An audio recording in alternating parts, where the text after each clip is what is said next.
I would like to just start the first of what I hope are many town hall meetings.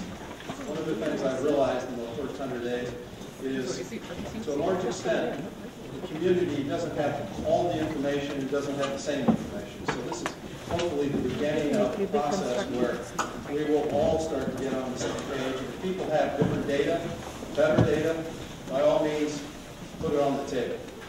And with that said, and I must say, I met some of our protesters here that are concerned about a lot of things, and they asked me to, they said that I needed to get rid of my corporate speak. And so I'll just apologize up front, because I guess I don't really know what that means or how else to talk. So I'm going to talk relatively straightforwardly here about a situation that I think we're in. I'd like to start a dialogue and a conversation about what we do about it.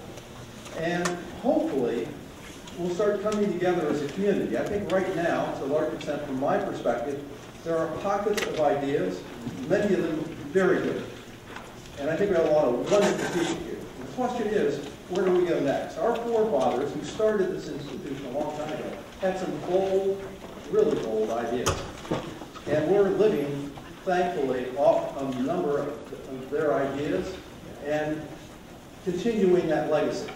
And I think if we're not careful, that there are some issues on the horizon that could cause us to actually lose some of that heritage that they left us.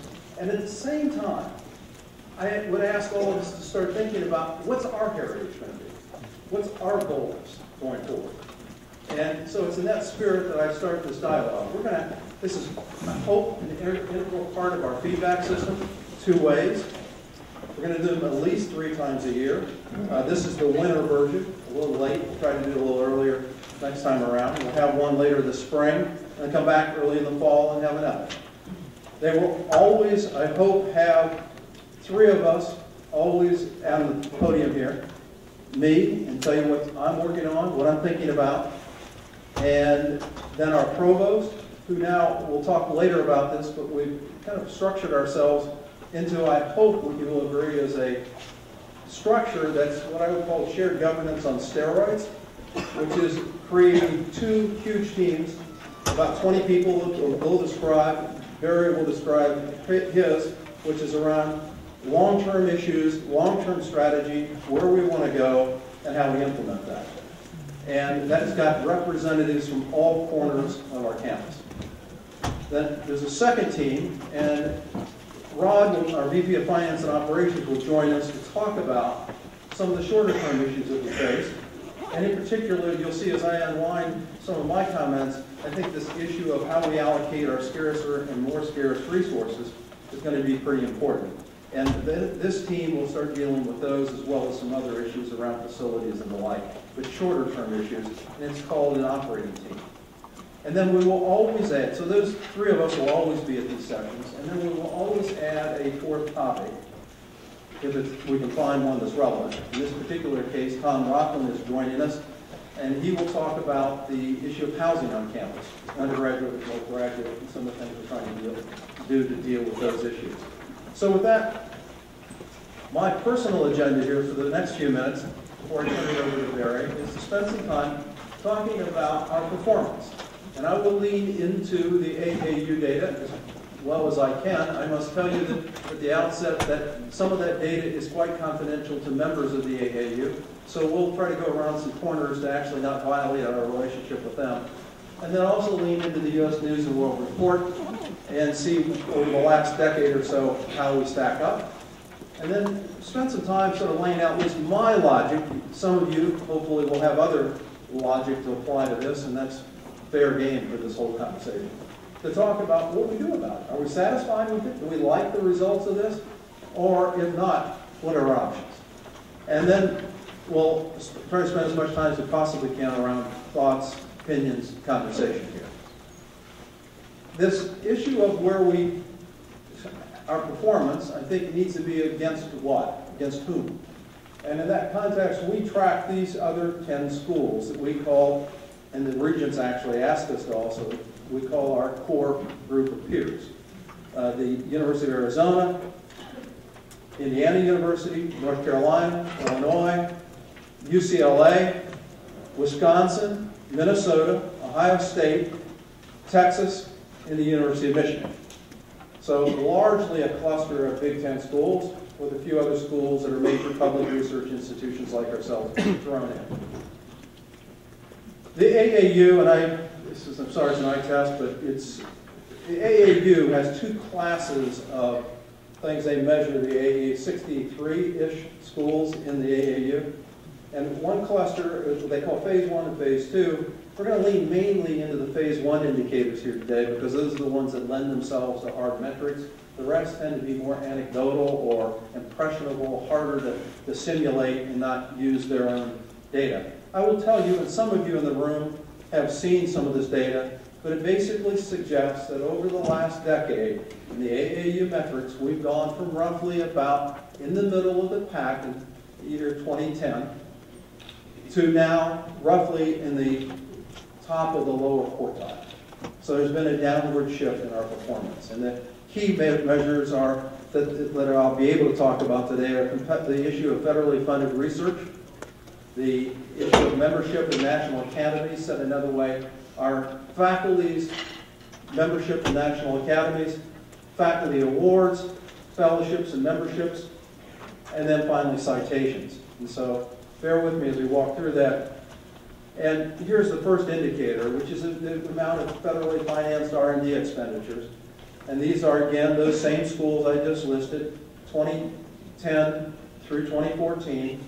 You will see that we are in this data, which is actually NSF data. We rank 53rd according to the NSF.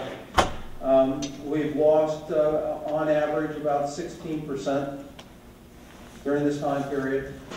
And you'll see in the graph on the bottom, we actually, the percent change over that 4 or 5 year period has us with the harshest decline in that. So a piece of data that suggests at least the money coming in from NSF and federally funded programs is getting scarcer and scarcer for us. This now is now membership in national academies. We have 22 members as of 2013. I think actually now we may have 23 or 24, but it's in that range of members of our community who are members of national academies. Once again, now this is from the Center for Measuring University Performance, is the source of the data here. And we'll see we're 51st. We're basically at the bottom, we're about number 9 out of 11 universities here. But holding our own on this measure, gone from 21 to 22, maybe 23, I think, with Dale Abel, more recently in this. But you'll see, once again, a number of schools much larger, and in some cases, you'll start seeing a pattern here. At least I see a pattern where we're actually doing better, but others are doing much better. So it's not like we're retreating, and I know there's a lot of hard work here. But the question is, what are the others doing that's actually so much harder, or at least it pays off for them?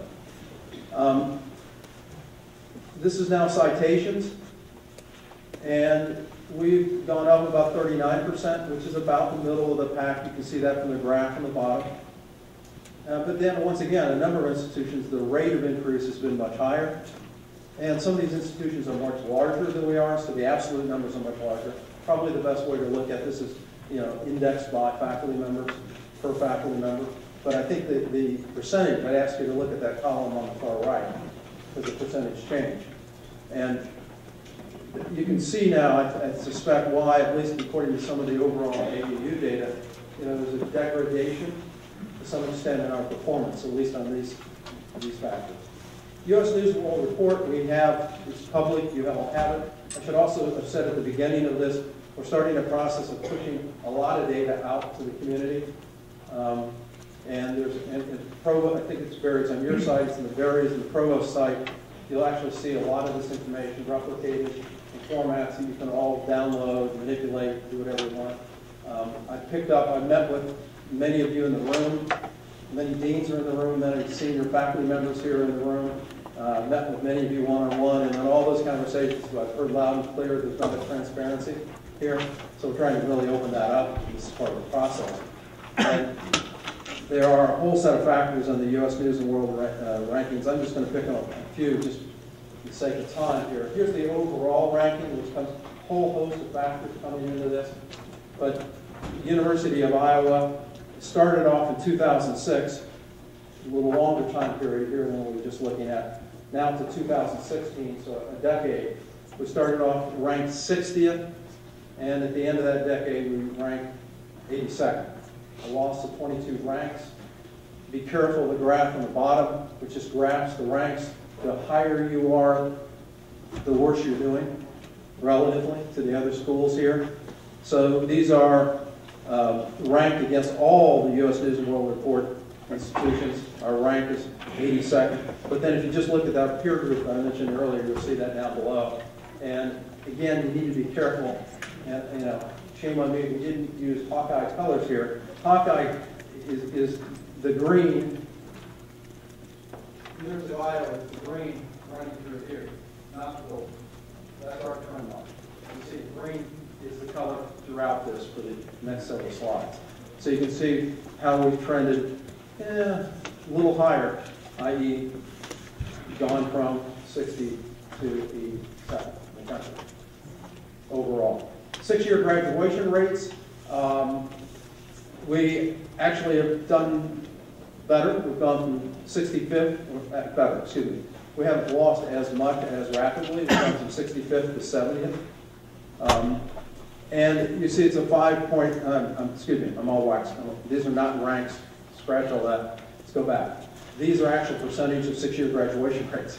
So we've gone from 65% of our student body graduating in 2006 to 2016, 70.3. So we've improved. 2 to 5.3%. Everybody with me here? Sorry for the mix-up. And you'll see then the other universities in the peer group there, what they've done. And once again, there's a, there have been several who have actually done much better. Most notably is Ohio State, gone from 59.8 now to 82 during that same period. And several are actually quite higher. I mean, Michigan, as I started looking at this, was a little bit surprised that they're actually way up at the 90%. So, and again, you can see in green where we rank related to that peer group down below. So we're now in 9th out of 11, according to this peer group. Faculty salary, which I hope for many of you is not too much of a surprise, because I've been talking about this data for now, it seems like forever, across the state, the legislature, with the regents, with many of you on campus. I typically cite 2004 to 2016 data in many of those conversations, and in that data we've lost 26 ranks. Here we're looking at 2006 to 2016. We've lost 20 ranks. So our faculty salary overall, as reported by this data from U.S. News and World Report, is showing a rapidly declining situation. Now, by the way, a few others like Indiana have lost 27 ranks, Arizona's lost 21, Minnesota's lost 27. On the other hand, there are a few that have actually gained ranks here, most notably UCLA. And you can see there's something here going on. I think we would probably start to say with major public research institutions and how they're maybe being squeezed, starting to pop up here, because everyone other than UCLA is largely down in these rankings relative to the private institutions and others in the U.S. News and World Report. Once again, green down below at the top of the chart is us, which is not where we want to be on this score. And I just pause and say, and I know, again, I made fun of myself, and people were picking on me earlier about being a court. This is all about business, and I'm talking, yes, about money, but this is, I just want to pause for a second with you. To me, a core of an institution like this are our people. And in fact, if we're having these types of impacts on a core member of our community, I'm very concerned, and I think we need to do something about this. There have been recent reports about the resignation, people leaving, and I think if we can't retain and recruit the best talent, I think it's an issue. So I would just pause here and really say for myself, this is something I've taken on. It's the context for the $4.5 million to the, I've asked the legislator to help us with this faculty vitality program. I have my fingers crossed, but you'll see some data here in a second that suggests that it's tough, it's really tough. So maybe we need to find other ways to solve this problem. We can't, I don't believe, ignore it. We've got to do it. Faculty resources, which I'll show you on the next slide, is a whole host of things about class sizes, the people that are teaching in our major programs and courses. We actually look pretty good here. There's a number of places, IU, Ohio State, others at the top of the chart, have slid more than we have slid. We've only fallen, if you will, 9 ranks through this period. And actually, if you look down at the bottom, we look relatively strong. Again, the lower you are in these rankings, the better off we're doing, at least relative to this period. So this chart is relatively strong. But I would say, I look at the components in this and say the trends, although they're small, in a couple of respects, I'd say they're cautions. And I'd ask the deans and provosts and the faculty to think about some of these, which is percent of classes with 50 or more students. We've gone from 11% to almost 13% here in the first half. Can't keep that going, I think. But I'll leave that to your hands to think about. Second one is percent of classes with fewer than 20 students. And we've gone from 48.6 to 50.7. So again, can we let that continue? Percent of faculty who are full-time, 98% to 97 point. I'm not sure that is enough to get all that worried about, although it's not going the right way. Percent of faculty, full-time faculty with PhD or terminal degrees, we've actually gone up a little the right way. And the student-faculty ratio from 14 to 16. And I will just pause here. I think to those who look at this from the outside world and haven't been part of an academy like ours, 14 to 16 doesn't seem like much. To me, it seems like much. And we have to be careful that we don't let that get out of control. So I would say my own assessment of this is that our current situation is we have a lot of revenue coming. We have a lot of assets. We have a strong foundation. Our staff and faculty are, I think, I'm betting nothing but world-class people. Including you, now. No, we're not talking about you. That's why I laughed. Well, thank you. Qualified, heyday. I said you. I didn't say me. I don't work here. I'm not surprised.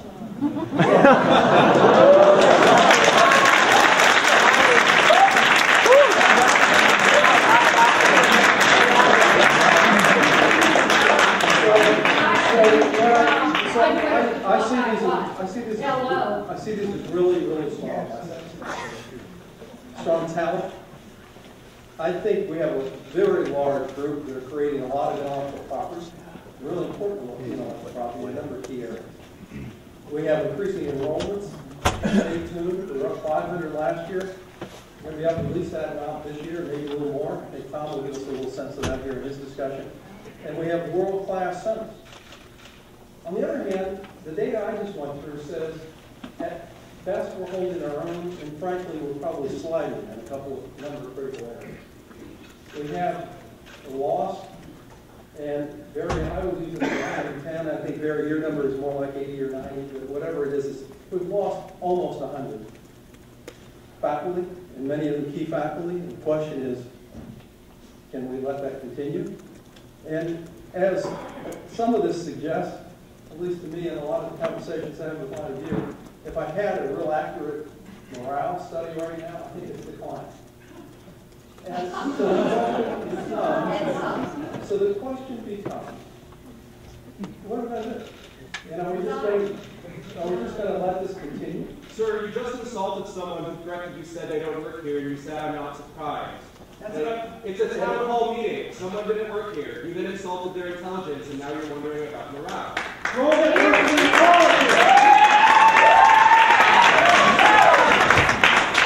sorry. I know it's not here this week. I know it's a serious question for later if you're doing the Q&A thing. That's kind of a big deal. You publicly insulted a member of this town after you made a mistake back in your life and quit. Excuse me, sir. These signs that are standing up are insulting me. No, they're requests that you do the right thing. Sir, they're signs. They're texts. May I continue? May I continue? May I continue?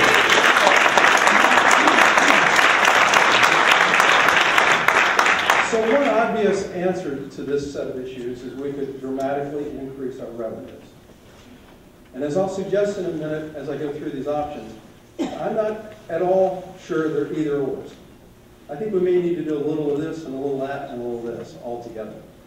And please understand, I will do all I can to increase our revenues. Where might that come from? Here are the examples. Here's the data on what's happened in terms of, in paint, the percentage of state funding, of total funding that's coming from tuition. The line going the other way in dark blue is the appropriations. You can see almost a one-for-one trade-off in here. Actually, I think one of the ways to start looking at this is to start thinking about those two combined, because that's the total amount of state support for in-state students. And there's almost been a one-for-one sort of trade-off in here. And as the tuitions have, or excuse me, as appropriations have come down, tuitions have had to go to where they are. Now, I'll show you in a second where we are relative to a number of other institutions, because it's kind of interesting. This also is an interesting chart, and you need to find it a little carefully. This is the amount, this is for the state of Iowa. This is the total state appropriations in each year for all of the state institutions of higher education, divided by personal income. Personal income is, if you will, the tax base of the state. It'll go up and down each year, depending upon the economy and other factors. And as that moves through time, we started off in 1960, 61, with 6.54% dollars per $1,000 from being paid into us, all the schools of the state. That continued to grow throughout the 60s and 70s and the 80s until it peaked right around 1991, 92 at 12.46. So it almost doubled over that time span. And now since then, it's been going right back the other way. And we're now actually a little bit lower in 2016, the current fiscal year, than we were at the beginning of that whole time period. And you can just, these are the facts. You can ask them, what's going on here? That's a whole other discussion. There's a whole another discussion that's going on that's been happening out over 20 years. From the peak in the 1990s now to 2016. What's really interesting is if you plot from year 2000 to the year 2016, it is going to zero, theoretically, in the year 2029. Okay? So, and again, by the way, one of our faculty members has written a book on this topic. There's actually a provocative title and well worth the read, which is Public No More, which is the tendency for major public research institutions like ours around the country to actually get less and less and less support. And I wish I could stand up and tell you that it's just in Iowa, but actually we're kind of in the middle of the pack relative to the other states. In a number of states, roughly half the states, have had even a sharper decline and have less support. So, and by the way, here now is just out-of-state tuition. Let me do it the other way. Let me do the in-state, this is in-state tuition, and then I'll go back out-of-state. Because what's interesting about the in-state tuition out over the last decade, and again, in yellow, we've gone from $5,612 in-state tuition in 2006 now to a little over $8,000. It's an increase of 44%. On the other hand, if you look relative to the other peer institutions, other than Ohio State, our rate of increase is about the lowest in the group as they face these same pressures. And secondly, I'd ask you to look at the absolute levels of out-of-state tuition. Again, the green in the bottom is us, i.e. we're quite a bit off the median here of these peer institutions. Someone recently did a calculation, I think it's very telling, that if you just took from us to the next Big Ten school, it'd be about $1,200, $1,300. Multiply that times the number of students. one of the reasons I think our enrollment is up so strong is we're one of the best fields in the country. Okay? If you're in Iowa and you're not coming to the University of Iowa, yeah, it should be a good reason that something else you want to pursue. It can't be because of the quality of the education and the price point. I'll go back now. There's the out-of-state data. And once again, you'll see us in green, maybe the easiest way to look at it here on the bottom chart, where we're basically third from the bottom. So the set of dynamics here in terms of state appropriation coupled with tuition that's being set, that actually make it more and more difficult for us.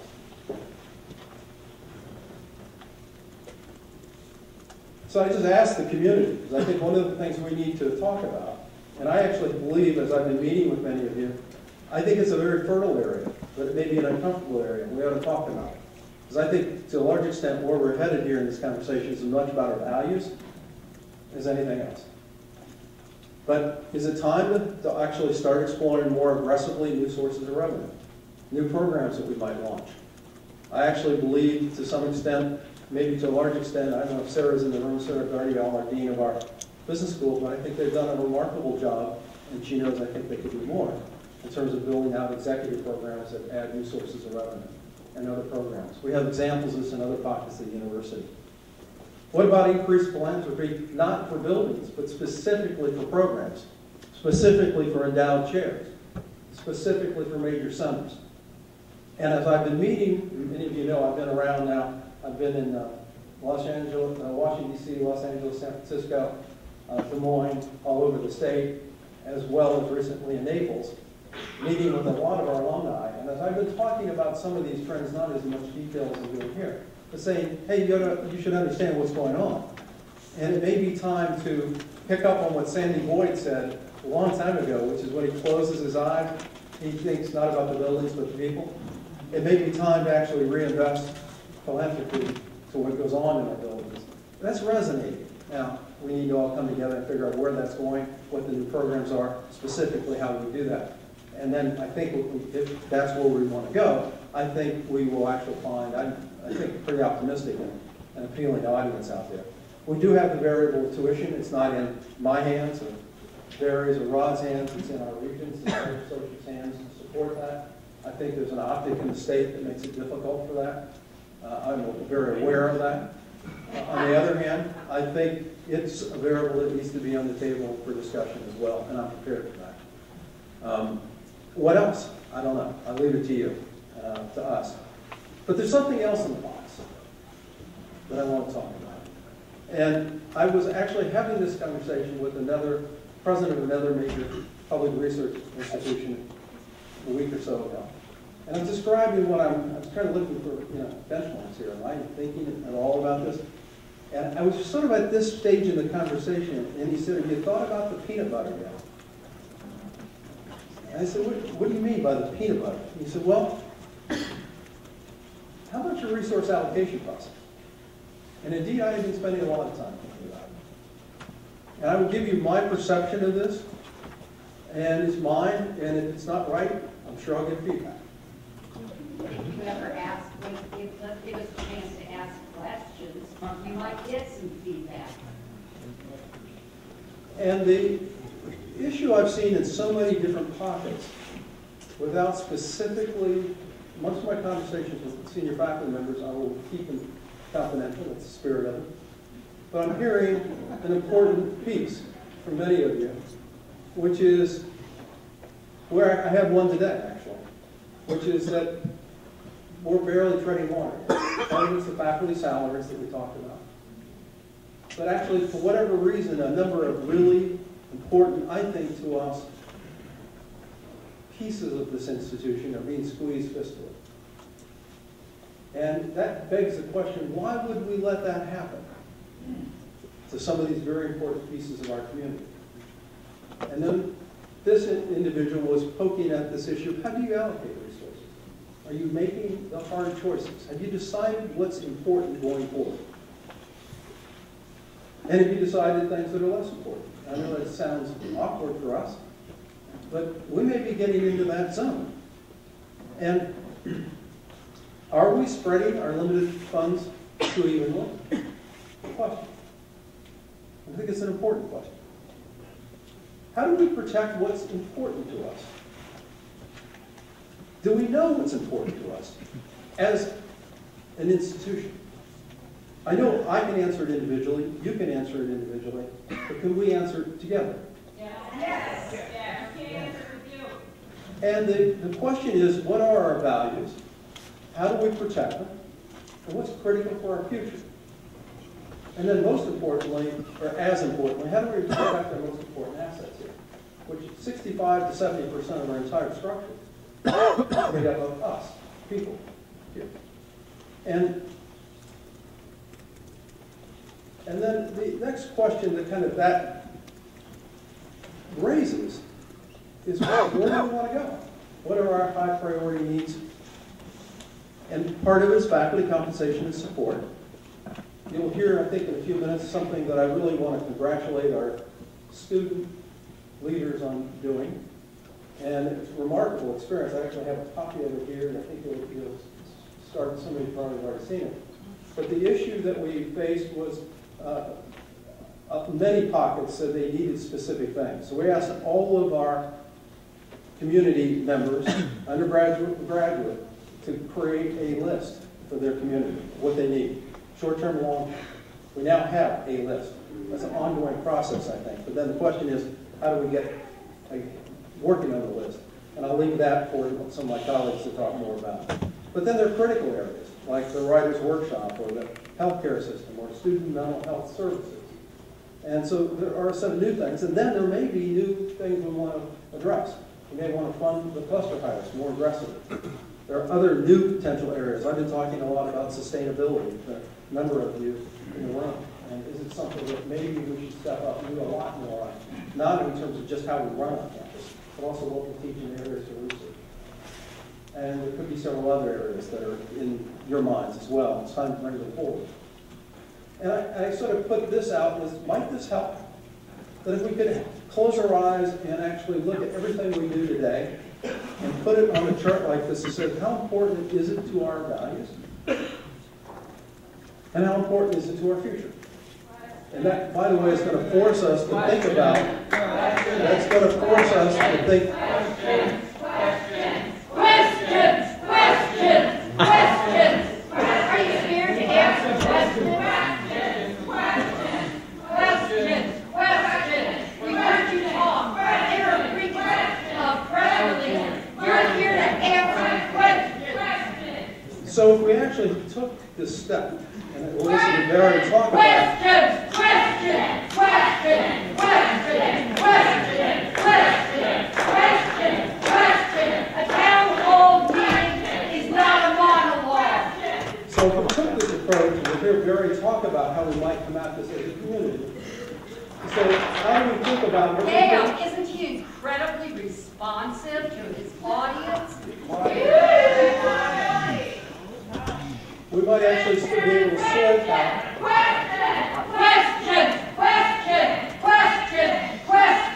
Questions. You know, there are hella seats up here and they're all empty, yo. Why are protesters in the back of the wall? Come on down. These are public seats. So let me end. Come Let me try to talk through this disruption Let them talk. by ending with, I think, what many of you saw last week. And it shook me. I suspect it shook some of you as well. These are the headlines about Berkeley's announcement from the Chronicle of Higher Education in the New York Times. I'm sure almost all of you saw it. I would tell you, it's amazing how many people not in higher education that I've run into didn't see it, because I've been asking. But basically, this is the press release where the Chancellor of Berkeley last week stood up and said, we're about ready to lose, or currently losing, about $150 million. And we now need to read. And by the way, what all I said about state support is really true for them. All I said about tuition is really true for them. But they don't have a president who's unqualified for the state. All I said was, maybe if we're not careful, this could be us in a decade. Fortunately, we're way ahead of this. We're not running any deficits. On the other hand, the pressure's on.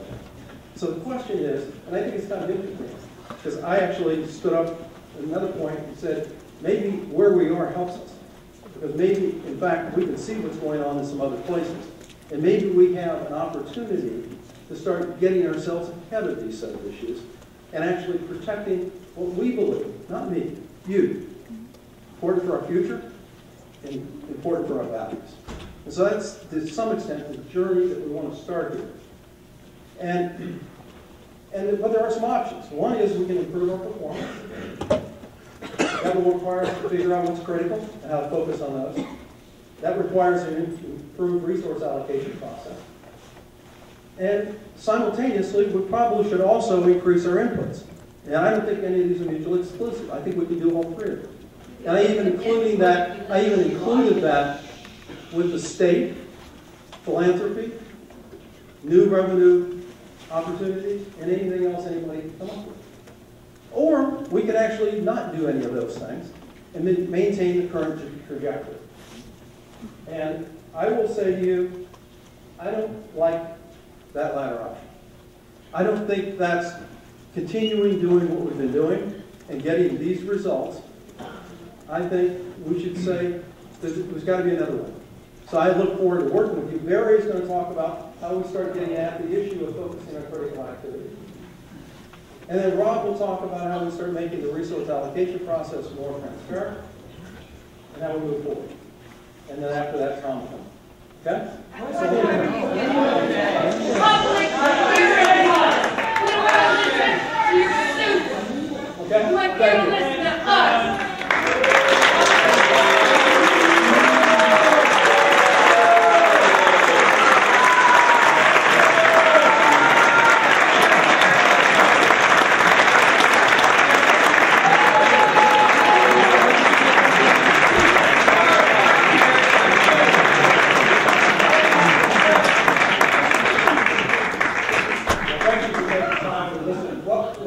Is that we have a lot of very tough decisions moving forward. Rod and I are here to give you a very brief summary of a process that we're calling Path Forward. It's a process to pull together our strategic planning initiative, which is coming due. It's a process that also pulls together a couple of groups that will involve a number of you from all the different governance groups on campus. It'll involve input, but it'll also have to involve prioritizing what we're doing, trying to decide what's best in terms of moving forward. So what I'd like to do is to give you a very brief summary of that. I want to emphasize that this process will involve not just people who will be listed up here on the official committees, but a number of content experts depending on the particular issue. And I'll give you an example as we move along with the process. Rod? Thanks, Barry. As we take a look at the three teams that we're going to talk about, and we're going to go into more detail on these, and we will be answering questions at the end with Bruce and with Tom. It's important to understand that it's a new way of looking forward toward a shared governance that brings more people together into the circle to make decisions. The first one, the Strategic Plan Development Group, with a due date of June 30th. It's our university strategic plan. The Strategy Implementation Team. This is a team that will be chaired by Barry, and as President Harold said, we'll have many members. It generally looks at 1 to 5 year objectives, setting strategy and our priorities and procedures towards long-term strategy. And then the operations team, I will be chairing that group along again with a large, well-balanced group of university representatives to look at the 0 to 18 month churn and the cadence related to those issues, those topics that will impact the university over the next year and a half. Let me start with the Strategic Plan Developing Group. Many of you know, those who've been around for a few years or more, know that the current strategic plan is ending. I think it's served us quite well. It's forced us to report back on what we're doing and to ask ourselves how we're going to invest our resources. If you follow the Board of Regents meetings, you'll know that once a year I'm asked to present to the board our progress on our various goals, or what we refer to as pillars, that align with the 4 pillars of the old Capitol. So it does keep us on target, it keeps us focused on what we're doing, but what I would say is that as we move through the strategic planning process, and that's what this particular group will be doing moving forward, they'll be writing the 2016 through 2021 strategic plan. As they work on that, in addition to looking at our mission statement, our academic identity statement, and our 5-year goals, they'll also be putting in play initial strategies. Now, what I will tell you is that they have just been formed. We were on hold for about a year while the Board of Regents strategic planning process was getting launched. We're moving forward now. They have a very, very tight timeline. They'll hold a number of meetings for input, both at collegiate level, campus-wide, a variety of different groups, the alumni, donors, etc.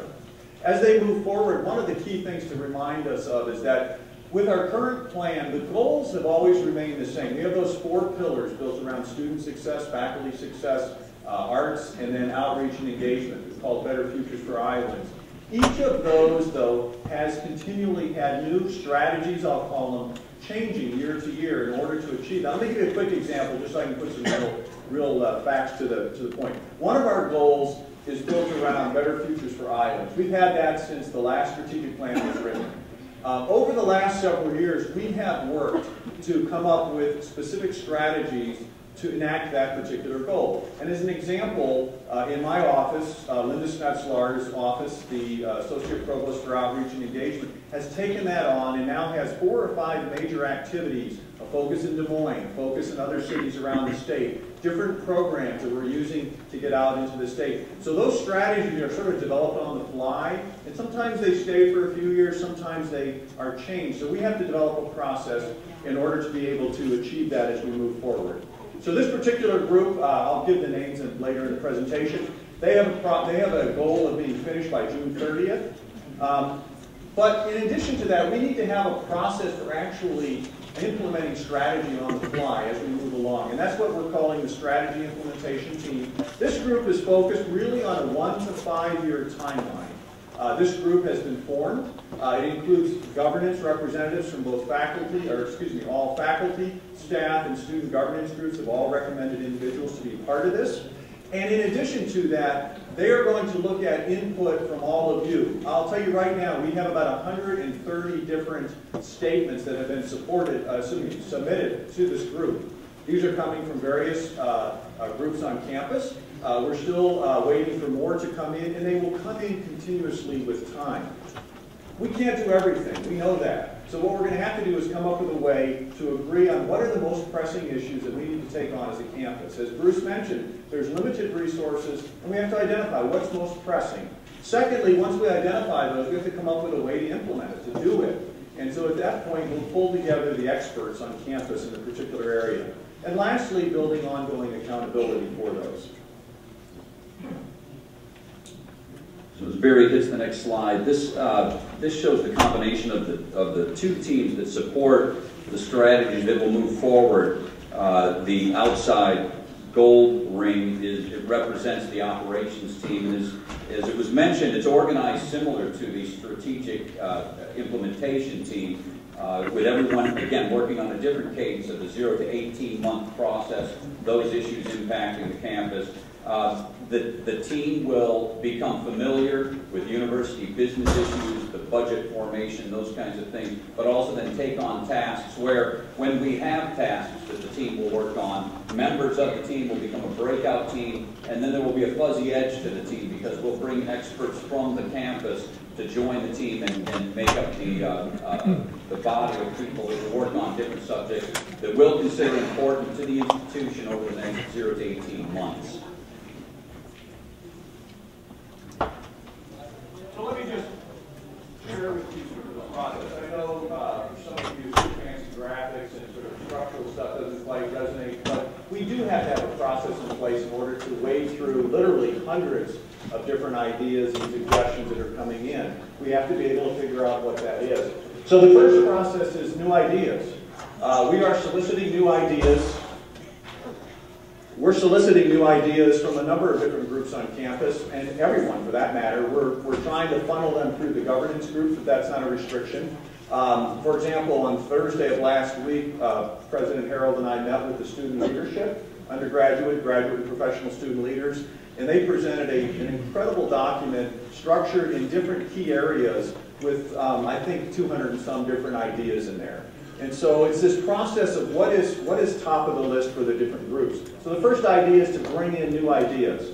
The second part is we need additional planning. So depending on what those ideas are, we will call on you. If you're an expert in a given area, we'll call on you. If we're focused on an issue associated with diversity, we'll call on experts in that area. If we're focused on student curricular matters, we'll call on experts. And that's where we bring in additional people into the group. Those will be coming and going depending on the issue.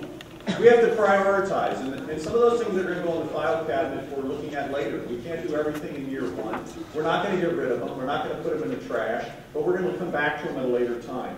Those ideas that really come out as our top priorities will go on to the cabinet, President's cabinet, and then eventually feed back to the strategic plan. So we have ongoing strategies that we're going to implement. Again, this is nothing new. We've been doing this for the last 4 to 5 years in terms of coming up with ways to attack each of the 4 goals that we have in the strategic plan. I can give you many examples where it's worked quite well. Let me just quickly summarize an example. Student success. We had a goal 5 years ago in our strategic plan. Student success was important to this institution. We didn't have a lot of details as to how we were going to do that. What did we do? We came up with things like first-year seminars. We came up with additional advising, living learning communities. We have the Summer Off tuition grant now in place. Those are the sorts of things that come along to achieve the goal of student success. As was mentioned earlier, we've had as many as 130 topics already sent to us regarding how these 2 teams can work on various issues. We've placed here a few sample ideas that have been submitted by faculty, staff, and students. I don't mean to go through all of them, but you'll get a sense for some of the ideas that have come in. As we take and assemble the ideas that the 2 teams will assess the 0 to 18 month or the 1 to 5 year longer term strategic notion of those ideas, those concerns, those issues, and then we'll begin to organize those with the 2 different teams and begin to tackle them. And you can see by reading through these, some of those are longer term initiatives, longer term issues, and some of them are to be tackled immediately and in the short term. And we'll begin to work together as the 2 teams with a lot of overlap between those 2 teams to tackle many of these issues. So quickly, let me share with you the membership for the strategic plan development. This is the team that's got to have it done by June 30th. It's a short timeline. The membership is shown here. There's a total of 16 members, including faculty, staff, students. The strategy implementation team, this is the group that I showed you, that inner circle of working through those ideas and coming up with the ones that are longer term type issues. You can see the membership here. Keep in mind, this group is going to call on subgroups depending on the nature of the issues that we address. And finally, Rod's operation team, a much larger group, because this kind of touches a lot of parts of the campus where we need a broader group of people participating in it. I just have to make a quick report. So you can see that there are a lot of people involved. Until people like me stop asking him to. Hey! There are a lot of people involved in the teams, as you just saw. And we... hey, they can't help it. They've got an assignment. But I don't see why all the protesters here don't rush the stage. So as we continue to develop these teams, and we hope you see that there is an increased level of shared governance and governance and working through this at the entire community, all 4 corners of our university community are able to involve themselves in this process and have a major part, a key part in driving the campus moving forward. We look for your ideas. These are new teams. We will continue to evolve these teams and refine these teams to make them right, the memberships right, and we look forward to the impact we will have from both your ideas, but also not just your ideas for the institution, but your ideas for these teams and how they can best serve the institution moving forward on our path forward. With that, we'll stop ours. I know one of the issues that has been coming up, I'm going to ask Tom Rockland to come up because we've had major issues regarding housing on campus. It's a topic both undergraduate and graduate professional, and Tom is going to speak for a few minutes about where we are as a status update on that. So thank you.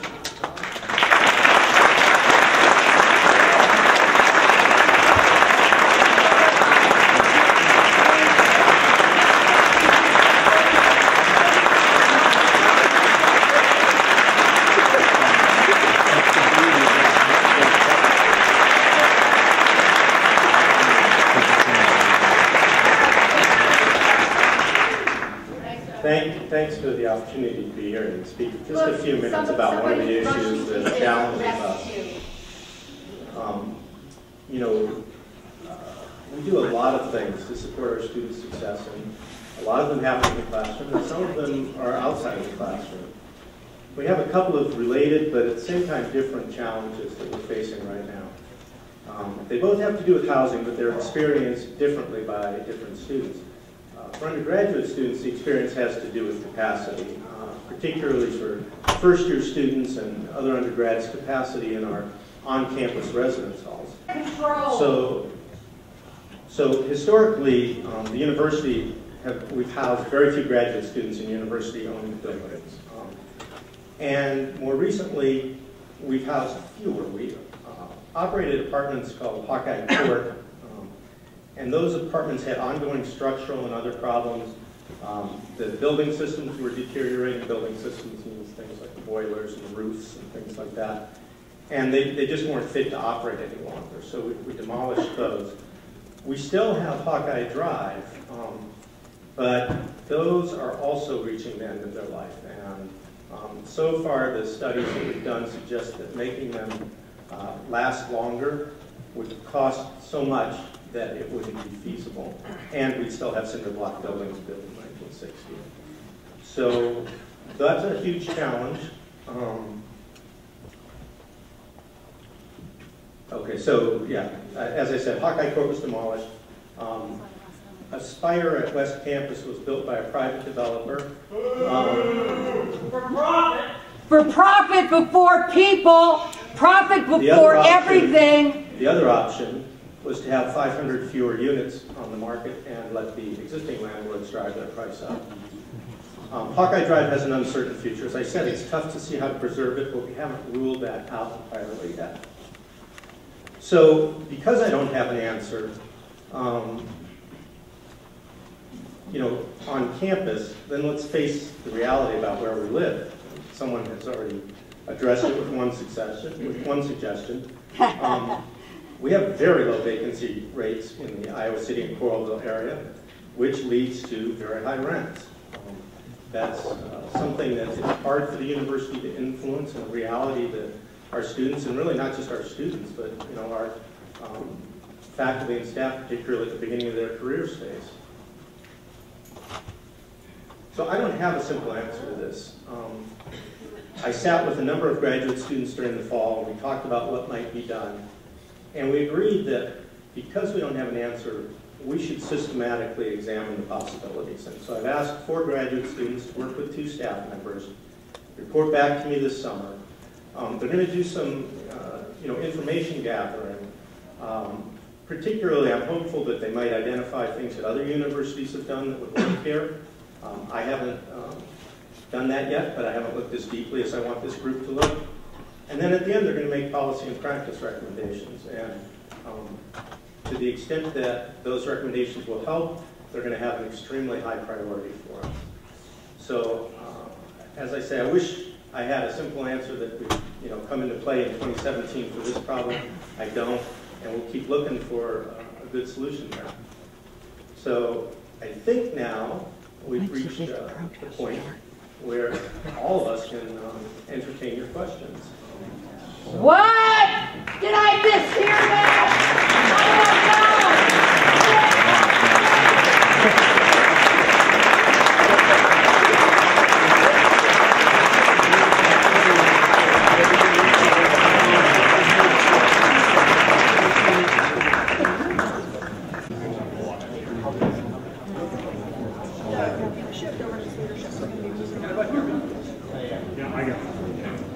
Okay, I'm sorry. I just wanted to make sure, let's just leave this up for a second, or maybe forever. It's the site we can get all the data I was referencing earlier. I apologize for the disruptions. I feel like I'm the cause of that. I apologize. We're trying to have a serious conversation with a lot of you. Look forward to your questions. What do you want to have the conversation? Is this the line? I have a question. No, the lights will be rotated throughout the room. And so, I'm right Christina, here. you want to?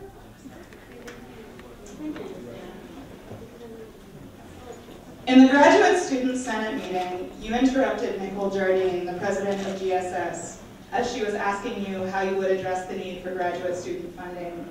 Before she could finish, you shouted, "Put it on the list!"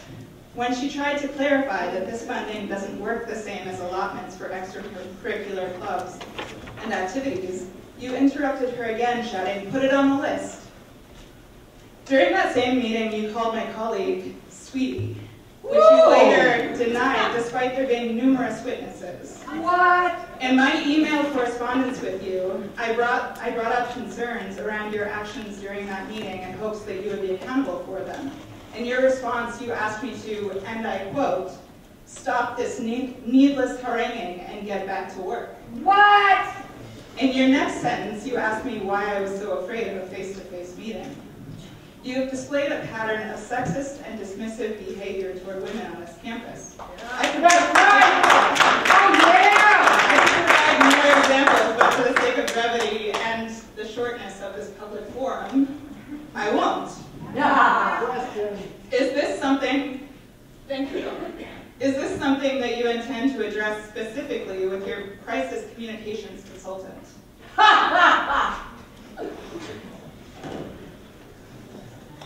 No. Oh, come on. Answer the damn question.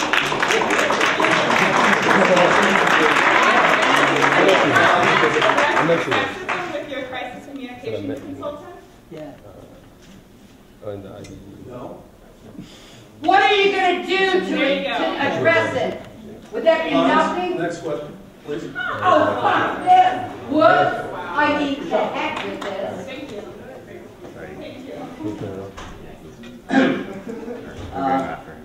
Some people perceive the search process for the presidency as flawed, including the Des Moines Register. And given this perception, how does it affect your function as the president? And how do you help us erase this part of our memory? Great question, thank you. First of all, I only saw the search process through my eyes. I didn't see the entire process. I will tell you, it was for me, I could not get enough information. I was making a huge leap in my career, making a huge leap for my family. My wife somewhere here, probably in the back of the room, I just could not get enough information. So in that process, I actually not only worked to get it, but I'm not so sure that others didn't. I mean, so I really don't, I can't speak to the search process, only what I experienced. Having said that, at some point, to the essence of your question is whether we're going to actually deal with, I think I'm here because I really do care about major public research institutions. And in spite of the haranguing here, I guess my question is, I hope we can actually get to work and start dealing with some of the issues that we face as an institution. I'd like to be part of that team. I'd like you to accept me as part of that team. On the other hand, I will tell you, I'm not naive enough to believe any of the words from anyone at this stage count. It will be our actions.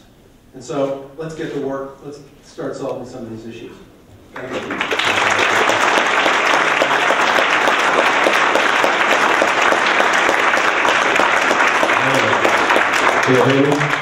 Over there. My name is Giordano Lariano. I'm a second-year student in the Political Science and Communications Department. I have a disdain for elected democracies because it doesn't represent black or Latino, or black peoples. Here, here.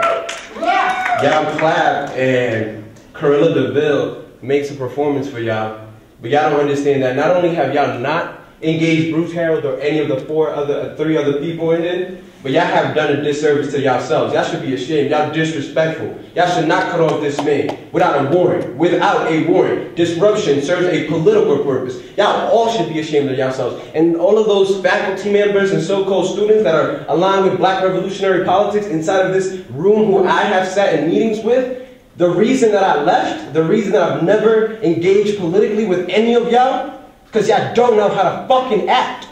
Now I have a question. Okay, Gio. How you doing, President Harold? In September, the New York Times described you as a former senior vice president at IBM and a 6-year lecturer for the MBA program at Harvard with no prior experience in higher education. What do you say to the skeptics, and how will you perform outside of the things you've mentioned already?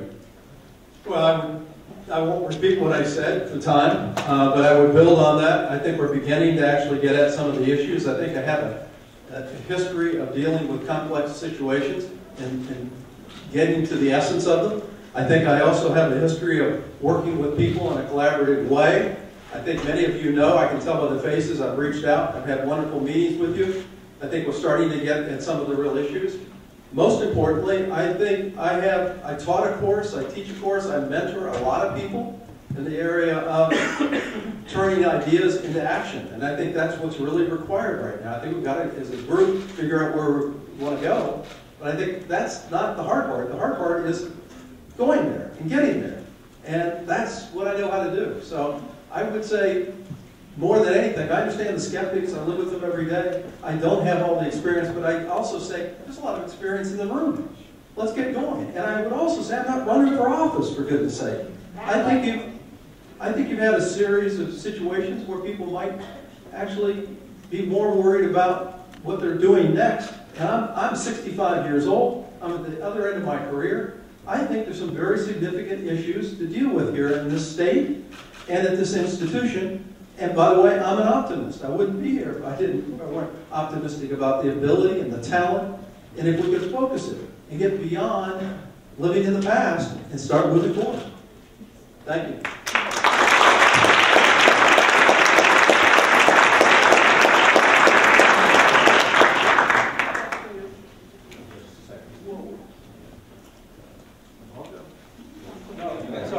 I'm looking at you. Don't move because your head is right in front of the bright light. So I can see you. Don't. Why don't you come down front? Okay. Thank you for having this today. One suggestion is at the beginning it would have been helpful if you had explained the structure so that we knew there would be questions at the end, because it looked like it was going to take the whole 2 hours of just you guys talking. However, that being said, you might remember me from your public forum. And at that time, I asked you about what initiatives you've had to increase morale, increase inclusivity, and things of that nature. And you told me none. Today, in your presentation, what I saw omitted was information on how you will improve the lives of staff here. You talked a lot about faculty salaries. You've made that pretty public, going to the legislature and asking for the money. Some faculty need that, and I understand that. But I still haven't heard anything about how you will help to promote and support and retain staff. Here, here. Oh, now if we take the. Oh, you want me to? No. Yeah. No. Okay, I'll try. Unfortunately, I can't look at you as a man. Thank you very much for shutting down. Important question, and I apologize. I've said this multiple times, and I'll just keep repeating it. I actually think the staff play a very, very important role. I'll come back to that. Right? I also believe intensely, for me, in terms of focusing. Excuse me, but I think this is a little. The analogy I've been using in my own mind is just a little bit like a hospital. And there are a lot of support mechanisms that are critical in a hospital, but the doctors aren't really fully functioning and really compensated well, and they start leaving, then we have actually a problem that trickles throughout the entire system. So I've been maybe overly focused, but I can at least rationalize why that is on the faculty salaries. Secondly, I think there's a number of issues also like that in the staff. I've seen some early data on that, and we'll get there quickly. But I'm talking, frontline staff. Yeah, and I'm also talking frontline staff, We'll to be talk honest. about it. So I would say there is not we're going to get to that. The question is right now, let's get to through the faculty set of issues. I think there are also, go ahead, please. The staff are the ones who hold this university together, who get paid pretty darn poor. Think about it! I am thinking about it. I do appreciate that. I actually don't disagree with it. I actually think it's really important. And the part of the issue here is that if we actually don't get ourselves really focused on the teaching, the scholarship, and the research in this institution, there's not going to be much for the staff to do. So let's get, I'm sorry, but let's actually deal with it in the appropriate order here.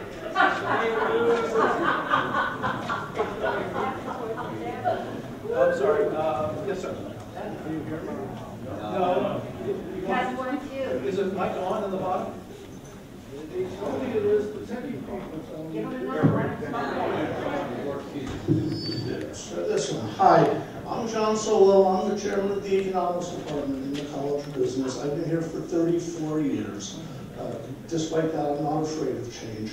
And let's just say from the start that I was not pleased with the way the presidential search went anyhow, either.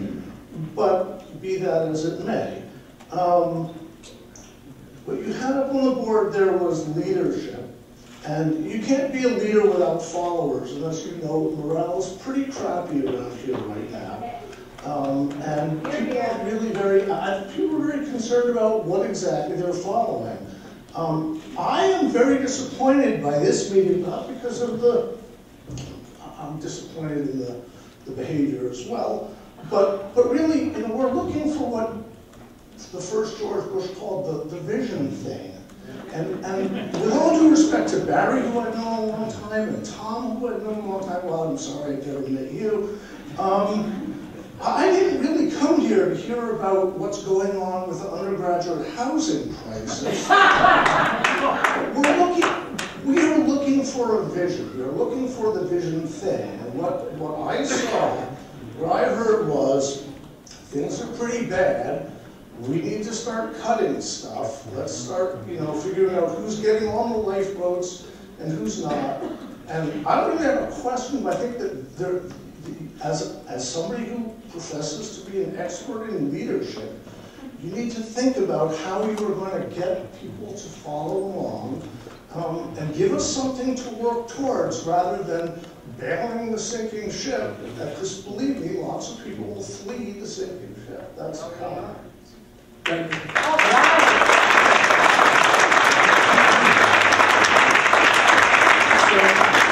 So if I may, and I appreciate your comments, and if in a nutshell, and this is going to be too high for you, but in a nutshell, I actually hold on, wait a minute.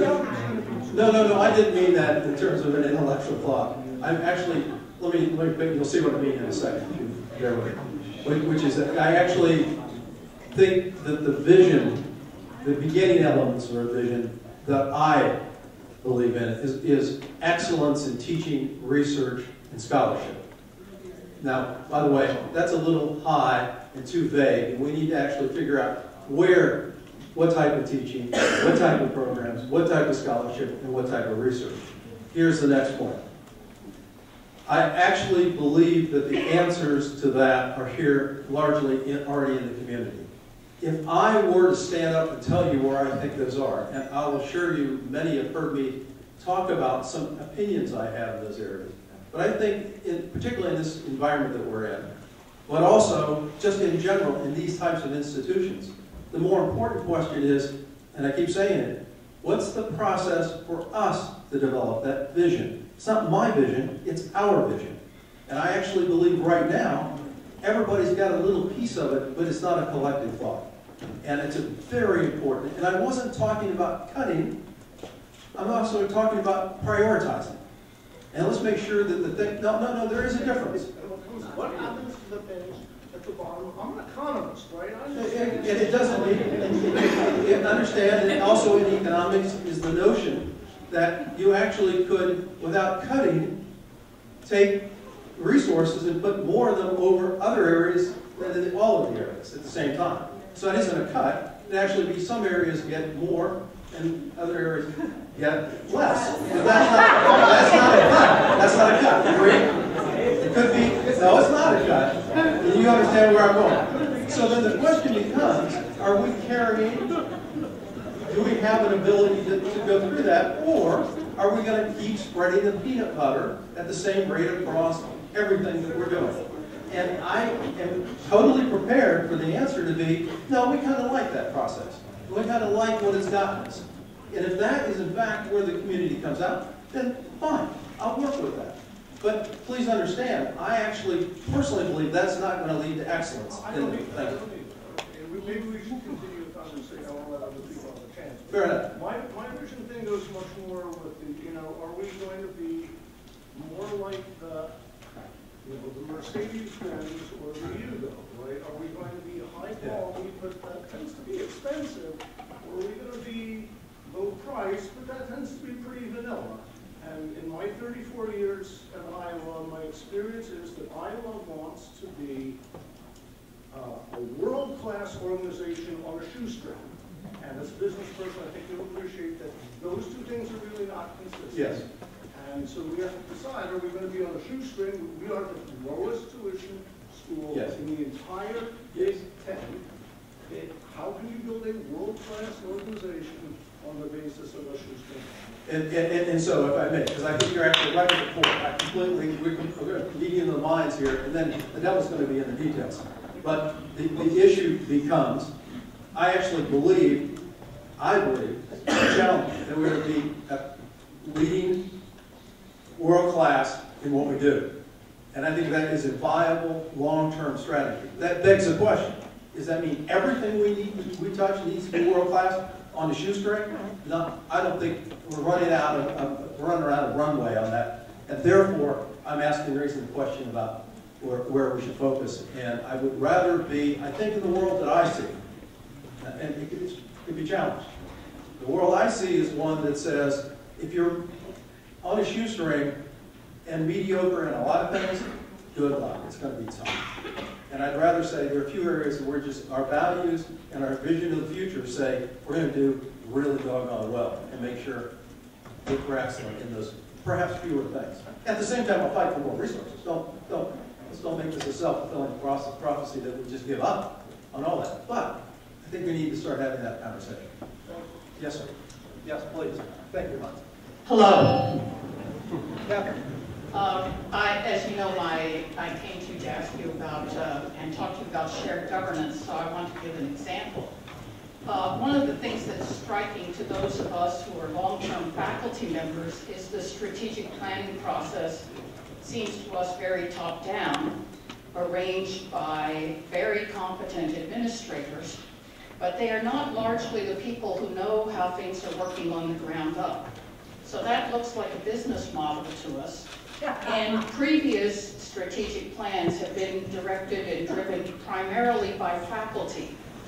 And that makes it possible for the academic mission to compel the allocation of resources rather than the resources compel the academic mission.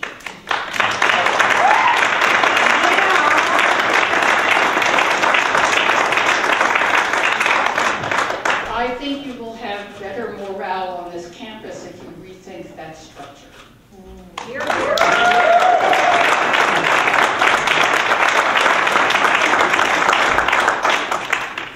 Actually, Professor Tapia, I appreciate the comments. I actually thought we were proving from the past, but maybe, again, the devil's in the details. I thought we were going to have to be more inclusive of faculty in this process rather than past. I'll take your sense of history here. Look at the review. Catherine, let me, if I could address. Hello? Sorry. Testing is on your screen. Okay, there we go.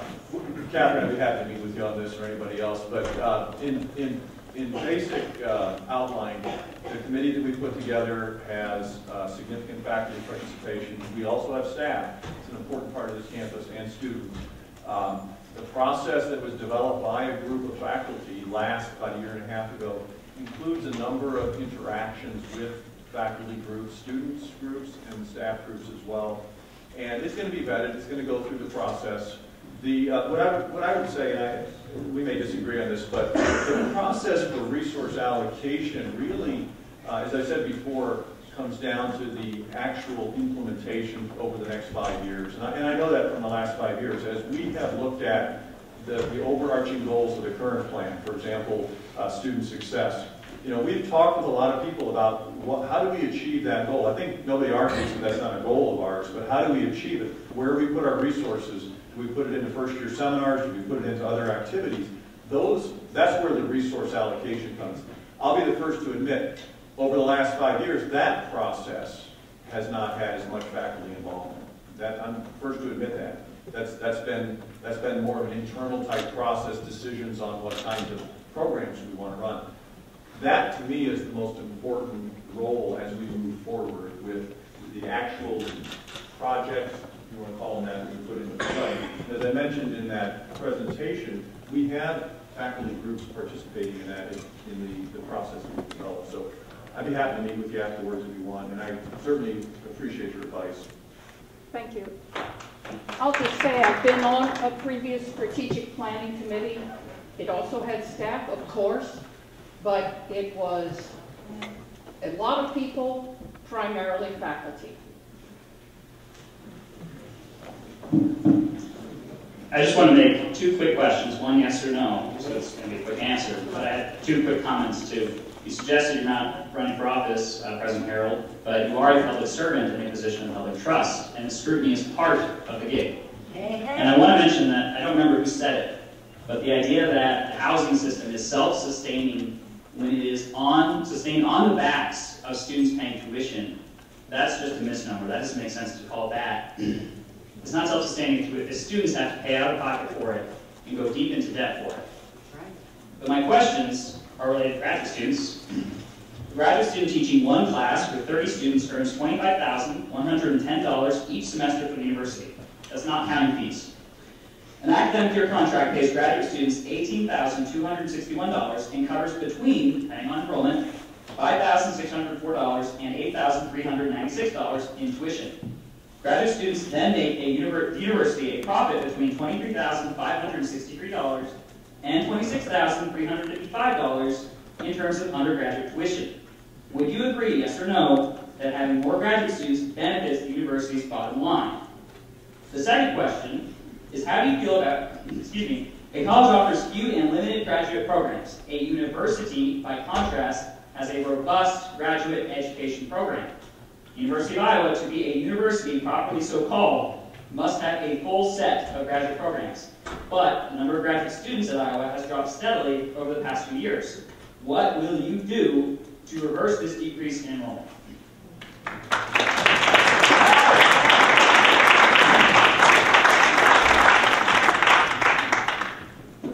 I want to answer part of this and turn it back over, because I did see the article or the comments in the paper this morning about the graduate student support, and I did take an opportunity to look at some numbers. These come from our online information that you can get access to. It's at the Provost website, Data Digest. Let me just share a few numbers with you just so you understand. Yes, the graduate student numbers have decreased since over the last 10 years by a couple hundred students. The amount of money going to graduate students has increased from $73 million to $90 million over the last 10 years. That comes from two different sources. It comes from grants and contracts, and it comes from everything else. The grants and contracts piece of that has been flat, so for inflation it's actually decreased. But fundamentally, the amount of money going into graduate students from grants and contracts, those who have RAs and that on grants, has been flat for the last 10 years. That's a result of the funding environment that we're in. You heard about it. The amount of money coming from other sources, central money, as well as colleges that teach executive courses and then roll some of that money back into graduate student support, that's increased from $52 million to $69 million. So fundamentally, the bottom line is there's more money going into graduate students right now, there's fewer of them. That's a fact. And if you look at where we stand, amongst the AAU universities that we compare with, and this is an important group, as you know, we want to be competitive. We look at what are they doing. We've gone from, on the TAs, we've gone after the 21 provide data. We were 15 out of the 21, and now we're 4th. And then on the RA, we went from 13th to 2nd. And so my point is that that's in terms of support. So the point is we're putting more money in, but it's going to be restricted. So that's part of the union contract. The union negotiates that. So they argue with the university that we deserve that money. Right. We fight for it. You don't just give it to us. I ask for it and demand it. No, it's a bit silly to say the administration has done this out of the goodness of their hearts. We have to fight them every step of the way. The decisions in terms of the money that goes in centrally, it comes from basically colleges that decide to take earnings that they have made in some cases and invest them or not invest them in graduate students. And they've responded. They don't have to do that. That's not a mandate.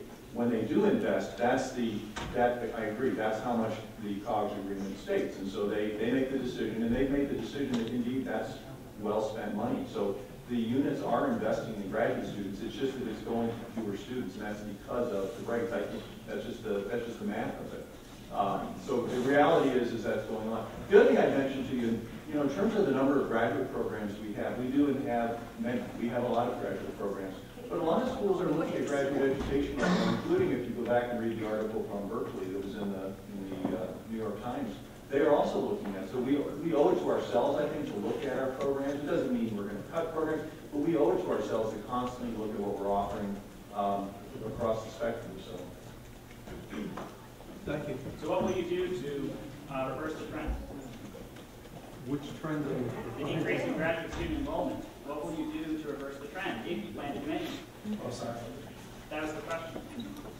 What will I do to reverse the graduate student? Ideas? Is there any suggestion about what is? What do you think we should do? I don't know. I'm not paid over $500,000 to think about it. Anybody have any thoughts here? I've asked you. Do you have any, Larry? John? I know John, the dean. Well, I asked Early Rosscutter for more money. Yeah! Yeah! So, thank you. Got the issue. No. Hold on. Before let's bring this issue to the next meeting we have, and let's go do our homework. Let's get it up here. Let's talk about it aggressively, and that'll be our process. Thank you. Can I ask a question, John? I see you getting up. No. I'm not listening.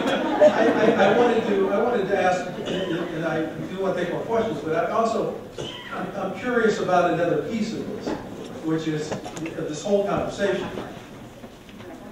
Does anybody want to talk about this issue of where we want to be? Would you use Mercedes? I'll tell you a story. I used to ride into Cedar Rapids. I'm sorry. Yeah.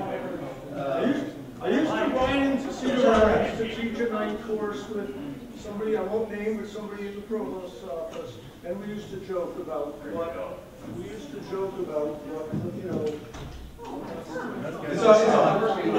Is it working now? It's working. Okay. We used to joke about the flighty mottos, good, better, best, and then the budget realities. We used to joke about what a more honest motto for the University of Iowa would be, and it was things like Iowa, mediocre at a lot of things, pretty good at a few, right? I don't have the answer to that question. What I do think is that this continuing notion of we are going to lead the world, world-class, global, whatever, and by the way, it's going to be really cheap. These two things just don't go together. Yeah, so my point is, I agree. I don't know where we want to be. So my question for the group is, does anybody want to talk about that and some of the issues that go with trade-offs? Because I think, with all due respect, until we get there, we won't get to the real issues that are. There's still people who haven't addressed you once. And you're talking to a guy twice. Look at all the hands here. So fair enough. Let me finish my sentence and I'll leave. At least I want to finish as rude as you have been.